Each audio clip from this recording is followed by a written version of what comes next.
നമ്മൾ ചുരൽമലയിലേക്ക് പോകുന്നതോടെ വലിയ പ്രതിഷേധമുണ്ടായിരുന്നു. അവിടെ മഴ കനത്തതിന് പിന്നാലെ ഇപ്പോൾ അവിടെ തഹസിൽദാറെ നാട്ടുകാർ തടഞ്ഞു വെച്ചിരിക്കുന്നു മനസ്സിലാവുന്നത്. സുർജിത്ത് അയ്യപ്പത്ത് ചേരുന്നുണ്ട്. സുർജിത്ത്, എന്തൊക്കെയാണ് വിവരങ്ങൾ?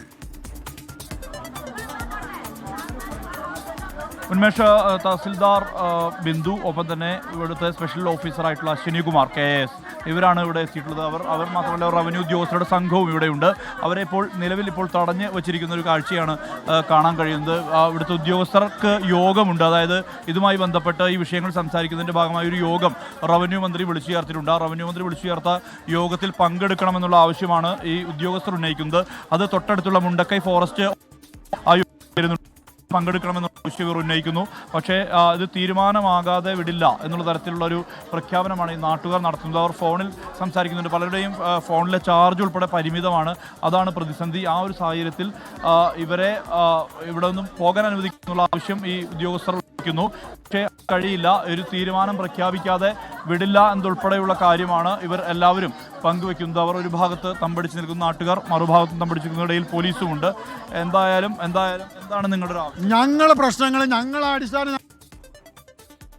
ഉണ്ടാകുക?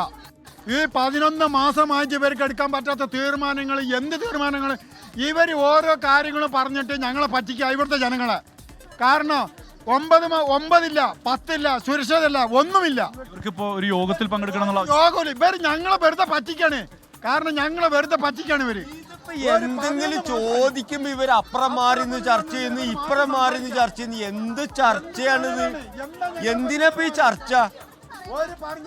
നമ്മളെ സംസ്ഥാനത്തിന്റെ റവന്യൂ മന്ത്രി പറഞ്ഞതാണ് ഈ 10, 11, 12 വാർഡിലുള്ള മുഴുവൻ ആളുകൾക്കും ജീവിക്കാൻ മാർഗമില്ലാത്ത അവർക്ക് ജീവനോപാധി തരുമെന്ന്. എന്താ തരാത്തത്? ഞങ്ങൾ ഇനി എവിടെ പോയിട്ടാ ചോദിക്കേണ്ടത്? അത് മര്യാദയ്ക്ക് തരണം. അത് മാത്രമല്ല, രണ്ടാമത്തെ വിഷയം, ഇന്നിപ്പോ രാവിലെ മുതൽ ഈ മഴ പെയ്തുകൊണ്ടിരിക്കുക. ഒരു അലർട്ട് ഉണ്ടായിട്ട് ആ അലർട്ട് ഇന്നതാണ്, ഇവിടെ പ്രയാസമാണ്, തൊഴിലാളികൾ പണിക്ക് പോകാൻ പാടില്ല, അവരെ അനുവദിക്കാൻ പാടില്ല എന്ന് പറയാൻ ഈ പറയപ്പെട്ട ഏതെങ്കിലും ഉദ്യോഗസ്ഥൻ വന്നോ? നമ്മളൊക്കെ ചാക്കും കെട്ടി ഇറങ്ങിയിട്ട് അതിന്റെ മണ്ടേക്ക് പോയിട്ട് അവസാനം ജീവിക്കാൻ മാർഗമില്ലാത്തോണ്ടല്ലേ നമ്മൾ പോണത്. എന്താണ് ഇവർക്കിത് പറയാനുള്ള അവസരം മിണ്ടാത്തത്? ഞങ്ങളൊക്കെ ഇനി ബാക്കിയുള്ളവരും കൂടി ചത്തോട്ടേതാണോ ഇവര് ചിന്തിക്കുന്നത്? അത് പാടില്ല. ഞങ്ങളെ കൊല്ലണേന് പകരം ഇവരെന്താക്കാറ? ഇപ്പൊ ഇത്രയും ജനങ്ങൾ ഇവിടെ കൂടി നിൽക്കില്ലേ?